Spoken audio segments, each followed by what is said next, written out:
युद्ध की जलती विभीषिका पर इंसान का जोर होता है, लेकिन जिंदगी जब कुदरत झुलसाती है तो दृश्य ऐसा होता है।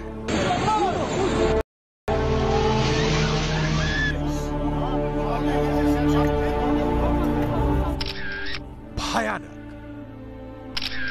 विकराल, लाशें ही लाशें और मलबे का अंबार। लेकिन जिंदगी जब जीने की जिद पर आती है तो 2 साल की हेलेन मौत को मात देकर जिंदा 68 घंटे बाद मलबे के बाहर निकल आती है, बिल्कुल के साथ। उस रेस्क्यू कर्मचारी को जिसके शब्द निकले, इस मासूम के लिए मैं मर भी सकता था। यही जज्बा है जो 16,000 मौतों के बीच भी जिंदा है, और यही आपदा कर्म है जो कभी इस्तांबुल के हेलेन की जान बचा रहा है तो कभी 10 साल के महबूस समर बचा रहा है। मां को उम्मीद की आस दे रहा है जिसकी जान भूकंप के अंगार के नीचे दबी पड़ी है। Her an her dakika gözümüz şeyimizde orada, hep oradayız. Oradan gelecek en küçük bir habere koşuyorsun. इस वक्त तुर्की में हजारों सांसें रेस्क्यू के इंतजार में मलबे घुट रही हैं। हंसा खेलता तुर्की कहर के समंदर में विलीन होता दिख रहा है। तुर्की की तबाही की ऐसी खौफनाक तस्वीरें इस पीढ़ी ने देखी थी। उनको अंदाजा, मौत की लहर चली और गोद में hजारों को बैठाकर बह निकले, पीछे छोड़ गई आंसू, dert और feryat.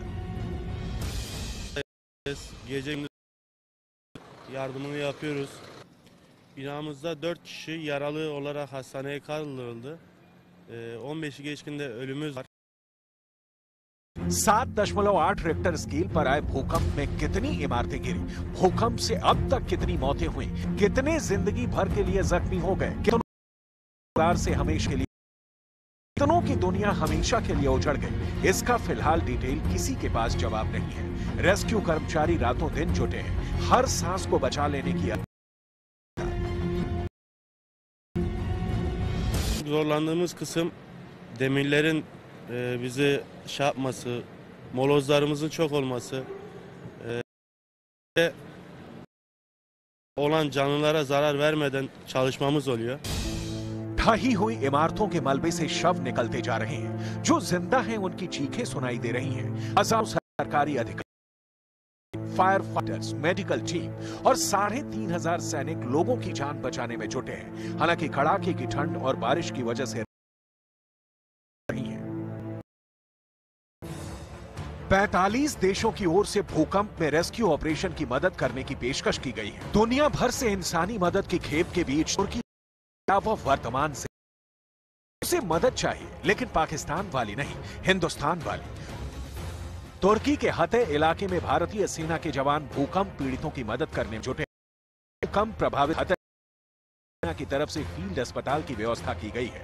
भारत से तुर्की पहुंची एनडीआरएफ की मदद के लिए स्निफर डॉग की टीमों को भी रवाना किया गया।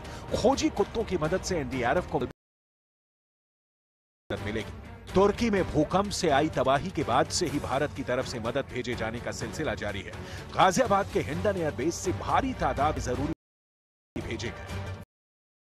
We were given the go-ahead in the 12:30 meeting held under Dr. P.K. Mishra of the PMO, and but NDRF had been preparing for such deployment several months actually, because we are looking for an international certification, and we had 2 teams partially ready at 2 locations. And Kolkata. सबसे ज्यादा नुकसान दक्षिणी तुर्की को हुआ है। कई शहरों में इंटरनेट कट गया है, सड़कें टूट चुकी हैं, लाखों लोग बेघर हो गए हैं। सीरिया का आलम भी है। वीडियो सीरिया के एक बिल्डिंग के ढहने के कुछ सेकंड बाद ही उससे सटी दूसरी इमारत भी गिर गई। गृह युद्ध की दहकती अग्नि के बीच सीरिया पर भूकंप विनाश। कैमरे में जो कुछ भी कैद करने लायक था वो आपकी स्क्रीन पर सामने है। भूकंप के प्रचंड आवेग में तुर्की और सीरिया मलबे से बिखर गए। जितनी संभव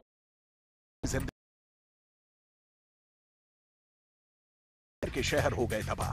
कैसी इमारतें बिखर गईं लाश के पत्तों की मानिंद। ऐसी कौन सी हलचल हुई जमीन के नीचे, ऐसा कौन सा लावा फूटा जिसकी आग में स्वाहा हो गए हजारों आशियाने। मौत लील गई अब तक 16,000 जन। इसे समझने के लिए राइट इमेज को देना हो। देखिए, छाता है तो उसके सामने जिंदगी कितनी विवश, बेबस और लाचार हो जाती है।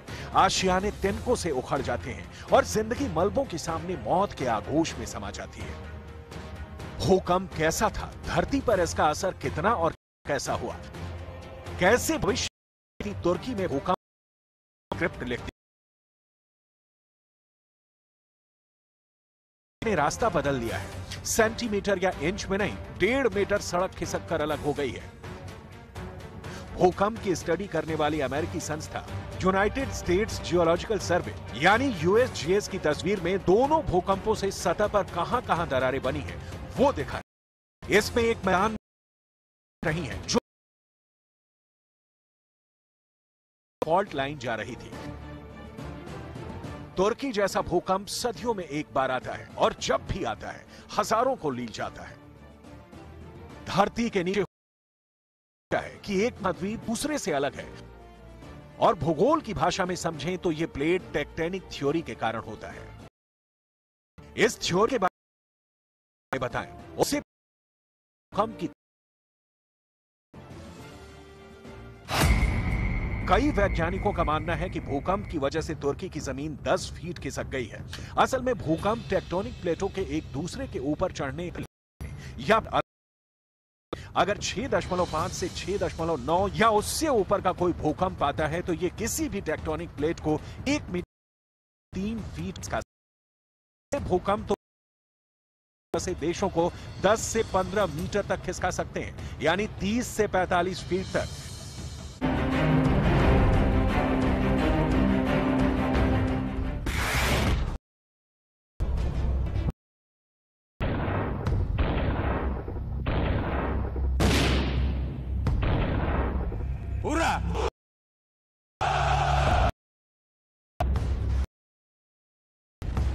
क्या रूस यूक्रेन जंग के 350 दिन बाद अब लंदन से लेकर पेरिस तक तीसरे विश्व युद्ध की तैयारियां शुरू हो चुकी हैं?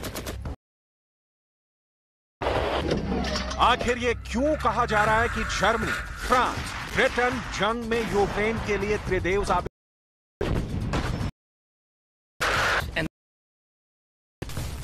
क्या पुतिन को राष्ट्रपति ज़ेलेंस्की का खुला चैलेंज देना परमाणु जंग करा सकता है?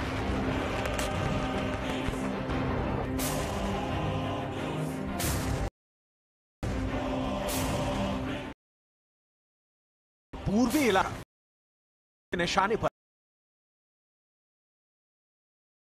अमेरिका और नाटो से जुड़े 30 देश हाँफने लगे हैं। शुरू में लग रहा था कि पर्दे के पीछे से यूक्रेन को हथियार देकर नाटो पुतिन को हरा सकता है, लेकिन जब पुतिन की फौज ने पूर्वी यूक्रेन के बख्तून, Donbas, Donetsk, Kherson, Kharkiv, Sumy में भयानक हमले किए तो यूक्रेन के होश उड़ पिछले 200 लड़ाकू विमान, 500 एडवांस टैंक, लंबी दूरी के 1000 तोपें मांग रहे हैं ताकि हारते यूक्रेन को रूस के कब्जे से बचाया जा सके।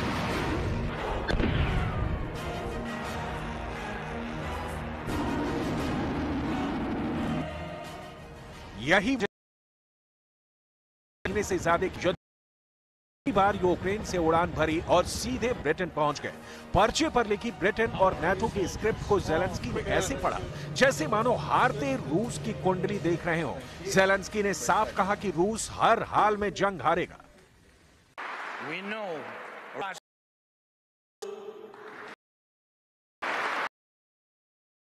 and we really know the victory will change the world. And this will be a change that the world has long needed. रूस यूक्रेन जंग को ज़ेलेंस्की अब पूरे यूरोप की जंग बता रहे हैं, यानी ज़ेलेंस्की जंग के मैदान से लेकर राजनीतिक मोर्चा की तुले हैं। यूक्रेन हारा तो पुतिन का अगला टारगेट पूर्वी यूरोप जरूर होगा। वहीं दूसरी तरफ जर्मनी, ब्रिटेन, फ्रांस और अमेरिका के साथ सबसे बड़ी दिक्कत यह है कि वो अब यूक्रेन की मदद में इतना ज्यादा आगे बढ़ चुके हैं कि वो अब पीछे नहीं हट सकते। यही वजह है कि ज़ेलेंस्की के जंगी दौरे पर हर किसी ने निगाह जमी हुई। युद्ध के ब्रिटिश प्रधानमंत्री ऋषि सुनक के साथ 10 डाउनिंग स्ट्रीट पर बैठे ज़ेलेंस्की ने मांगे ब्रिटेन से और ज्यादा हथियार। ब्रिटेन के बाद ज़ेलेंस्की फ्रांस पहुंचे। पेरिस में फ्रांस के राष्ट्रपति इमैनुअल मैक्रों से मुलाकात हुई। पेरिस में ही जर्मनी के चांसलर ओलाफ शोल्ज से मुलाकात के वक्त ज़ेलेंस्की यूक्रेन को ज्यादा और है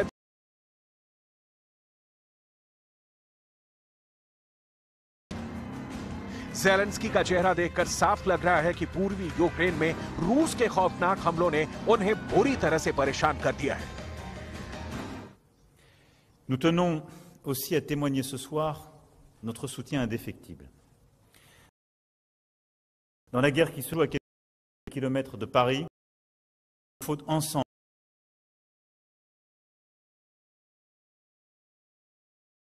l'Ukraine peut compter sur la France, ses partenaires européens et ses alliés pour gagner la guerre. La Russie ne peut ni ne doit l'emporter.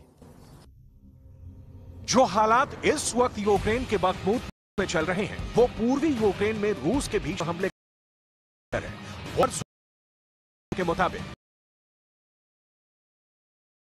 में रूस के लगभग 1000 सैनिक मारे जा रहे हों, लेकिन इतना तय है कि रूस पूर्वी यूक्रेन, अमेरिका और नाटो पर बहुत भारी पड़ रहा है।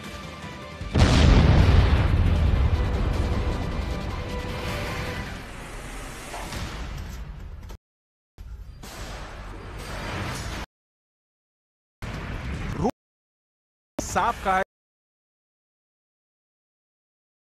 देश जंग को भयानक और विनाशकारी बनाने पर तुले। रूस ने तो यहां तक कह दिया कि नाटो देश तीसरा विश्व युद्ध करा सकते हैं, जिसमें भयानक परमाणु जंग भी हो सकती है। Америки и союзники пытаются максимально затянуть конфликт. Для этого они приступили. Открыто призывают Украину захватывать наши территории. Фактически такие шаги втягивают страны НАТО в конфликт и могут привести к непредсказуемому уровню. यूक्रेन इस वक्त जंग के मैदान में 1000 किलोमीटर की सीमा पर रूस से जंग कर रहा है। दूसरी तरफ उत्तर रूस का जमकर की वजह से यूक्रेन दो चक्कों के बीच फंस गया। अब ऐसे हालात में रूस से युद्ध करने के लिए यूक्रेन को भारी संख्या में हथियार चाहिए, जो सिर्फ और सिर्फ नाटो और अमेरिका दे सकते हैं। आप खुद देख लीजिए ज़ेलेंस्की ने अब और कितने हथियार मांगे।